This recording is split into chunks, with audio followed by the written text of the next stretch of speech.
Outlander is back, and it felt like a warm hug until everything fell apart. But hey, this is Outlander, and that's exactly what we expect. We even got to see Colonial Jamie in a kilt. And oh my goodness, he grew out his bangs. Bless the wig department for seeing the error of their ways and just letting that go away. Let's face it, cutting fringe is always a big risk, and sometimes it just doesn't work out. Love is in the air for the Fraser clan as a happy Brianna is about to marry her time-traveling love, Roger. Claire is helping her with a dress, and Jamie has put together her something old, something new, something borrowed, something blue, and a sixpence for your shoe. I'm still married, even though I didn't have the sixpence part. And this is where the show, whether intentional or not, turns to a theme: surrogate fathers. On the day of the wedding, Jamie and Claire both speak about Frank, a man Jamie never knew but who loved Bree in his stead, and Jamie, her biological father, whom she barely knows. The wedding is warm and romantic, and in a sweet moment, they flash back to Jamie and Claire's wedding, which feels wonderfully reminiscent and typical for married people to experience at a wedding. Of course, Jamie wishes that the wedding was Catholic. He also doesn't seem to really like Roger. He sees him as weak, and when the Redcoats, yes, that's what I'm calling them, the Redcoats, when they ask him if Roger wants to come along and shoot things, he doesn't seem very confident. Claire, of course, loves this scholarly bench of Roger's, and she's loved him for a lot longer. Lord John Grey is at the wedding, which helps to fill in the gaps on Jamie's other child who is being raised by a surrogate. See what I'm saying? Fathers and they're not fathers. But Lord John Grey doesn't just give us a Willie update, he also gives an update on Stephen Bonnet. Mainly, he's not dead. Bree, of course, overhears this on the night of her wedding and is visibly just terrified.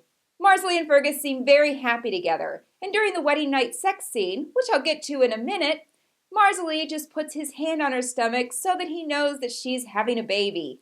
I hope next week they have a gender reveal party. The wedding night scene was a little weird, mainly because it's 3 couples having sex and they keep going back and forth between each one, while Roger sings a song from the 60s to Brianna.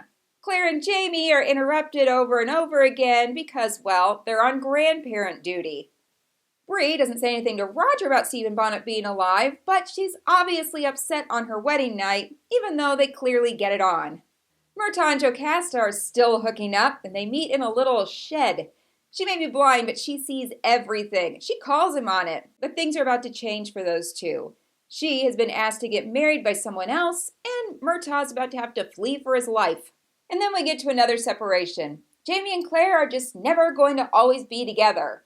He had to sign loyalty to the British to get his 10,000 acres.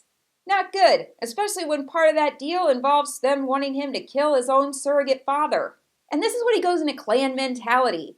He wants the people that live on his 10,000 acres to come together and support each other and fight to protect everything. So he throws on a kilt and lights a big cross on fire. Yeah, a fiery cross.